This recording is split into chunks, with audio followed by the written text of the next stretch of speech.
Bien, salut mes chers amis! Je fais une petite vidéo spéciale pour tester KDE 6 dans KDE Neon Unstable. Donc, qu'est-ce que KDE? C'est une interface graphique qui est utilisée par plusieurs distributions Linux. C'est une interface graphique que j'aime beaucoup. Donc, comme le dit la wiki ici, en février 2024, le Plasma 6 KDE 6 va sortir.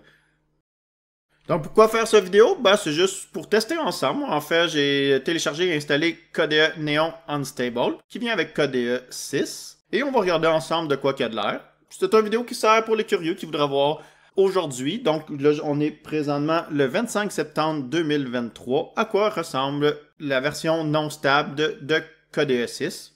Bien sûr, vous pouvez l'installer vous aussi dans une machine virtuelle, si vous voulez. Mais si jamais vous voulez le faire bien tranquille, en regardant une vidéo, je propose qu'on regarde ça ensemble.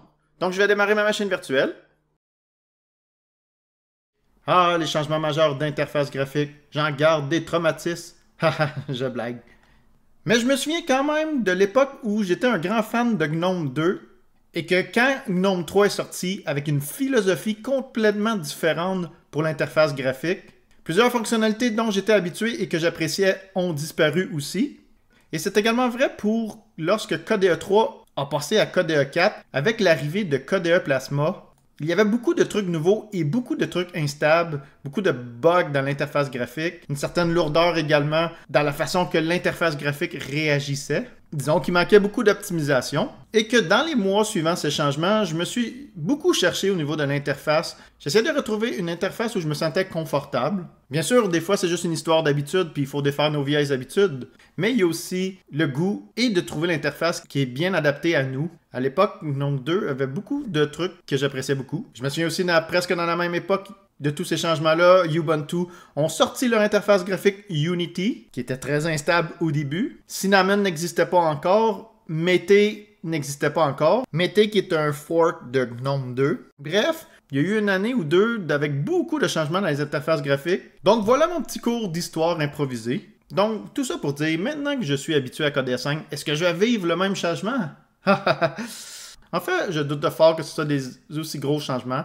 Quand j'ai regardé ce qui allait changer de KDE 5 à KDE 6, j'ai vu que c'était beaucoup de trucs on the hood, donc en arrière-plan, et que l'esthétique semblait être très similaire.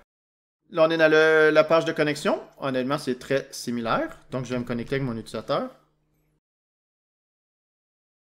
Et voilà le premier démarrage de KDE Neon avec la version dev de KDE Plasma 6.0. Ouais, au premier regard, elle ressemble beaucoup à la KDE version 5. On a une petite icône ici, Below Close Unexpectedly. Bon, c'est sûr que j'étais à une version unstable, donc non stable. Juste au démarrage, il y a des trucs qui crashent. Donc on a l'icône Most Recent Device. C'est l'icône des disques et des devices qui sont connectés à notre machine. Je vois que l'icône a changé.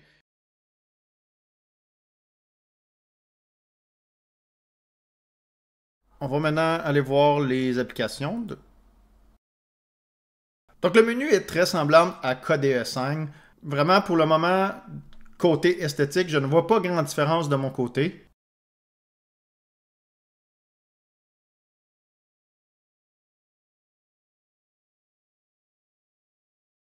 Je vous montre rapidement ce qu'il y a comme nouveauté selon la wiki de KDE 6. Vous pouvez mettre la vidéo à pause si jamais vous voulez lire la liste. Dans les trucs prévus mais qui ne sont pas encore implantés, il y a de faire en sorte que la session Wayland soit la session par défaut.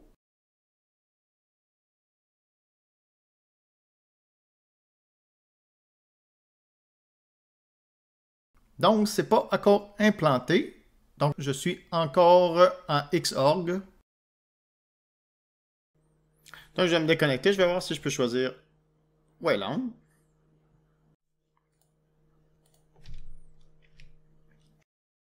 Donc, pour KDE Neon Unstable, l'accord par défaut, c'est Xorg qui est utilisé. Mais je viens de changer pour démarrer sur Wayland. Ok, ça semble pas fonctionner. On va revenir sur Xorg. L'autre truc que j'ai vu, c'est les double-clics par défaut, maintenant qui va être avec KDE Neon 6. Donc, quand on rouvre Dolphin, par exemple, ça va être par double-clic qu'on va pouvoir rentrer dans un répertoire. Je m'en ai pas trop rendu compte. Ben, en fait, je l'ai pas testé, mais c'est que je m'en ai pas trop rendu compte parce que c'est une première affaire que je modifie tout le temps. J'ai toujours été habitué au double-clic.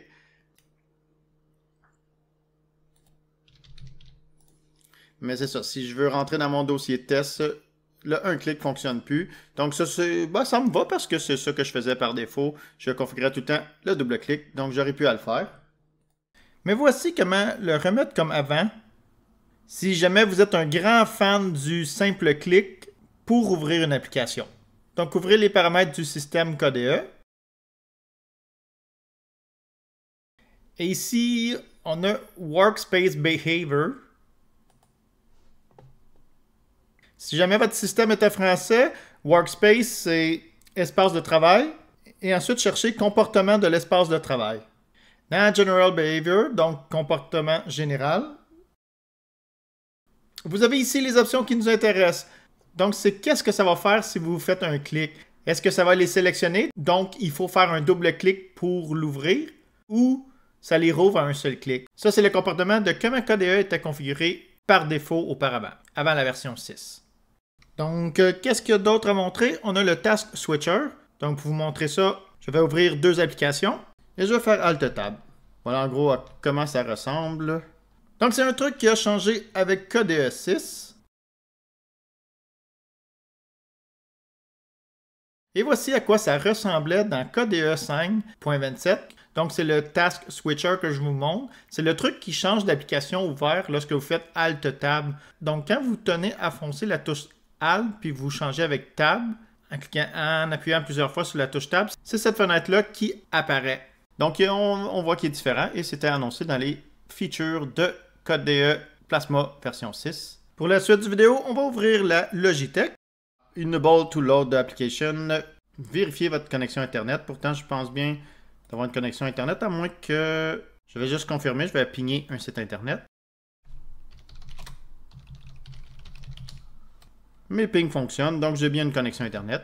Si vous avez visionné mon vidéo sur mon test de KDE Neon, version utilisateur, donc la version stable, je vous parle que depuis quelques semaines, les dépôts de KDE ne m'aiment plus. Et je ne peux plus les rejoindre. En fait, je ne peux plus faire les mises à jour. Du moins, ils ne semblent pas aimer mon adresse IP. Parce que par exemple, je suis allé dans un café proche de chez moi avec mon laptop et j'ai été capable de faire les mises à jour. Je fais une petite note au montage pour vous dire que ça fonctionne à nouveau à partir de la maison. Que ce soit de ma machine virtuelle sous KDE Neon Unstable ou de mon portable KDE Neon Stable, je peux rejoindre les dépôts de KDE Neon sans problème.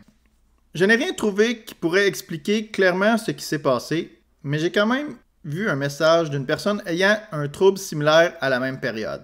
Peut-être qu'un certain bloc d'adresse IP a été bloqué par KDE Neon pendant un certain temps, ou par le partenaire qui héberge le miroir de KDE Neon. Je ne sais pas trop, j'ai pas plus investigué que ça. Mais maintenant, ça fonctionne. Je retourne l'antenne à Jean-Paul. Merci Jean-Yves. Donc, pour revenir à Discover, il y a quand même des différences dans l'interface. Dans l'image de droite, ce que je vous montre, c'est à partir de la version stable de KDE Neon, la version stable en septembre 2023, donc encore sur KDE 5. Donc, pour l'installation de programmes, je vais voir si je suis capable de parcourir, par exemple, Internet. Ah, j'ai quand même des... Ben, les Flatpaks sont proposés.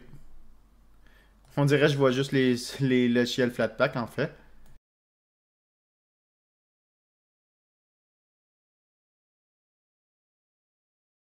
Je vais mettre le terminal dans les favoris.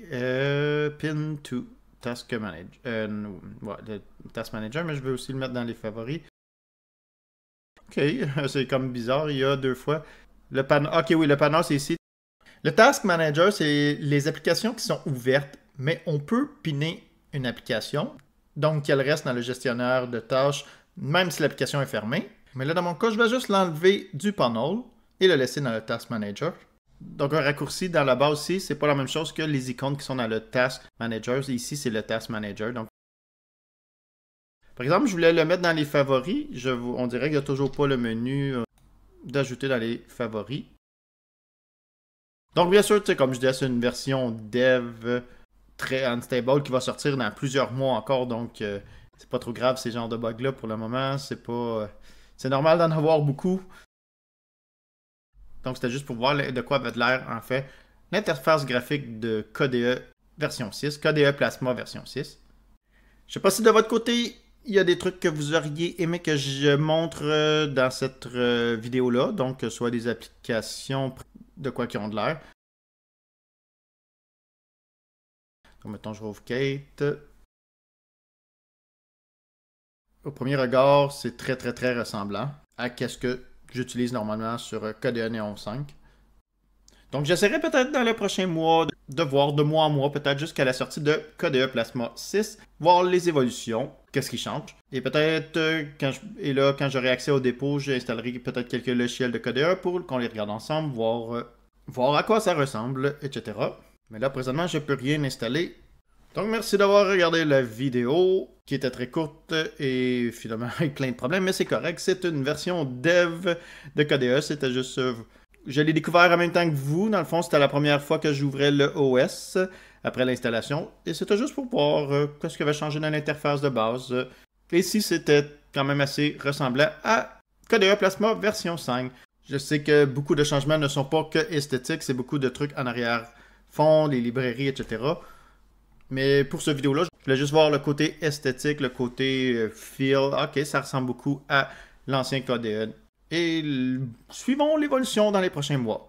Donc, merci d'avoir écouté la vidéo encore une fois et je vous souhaite une bonne fin de journée. Bye bye.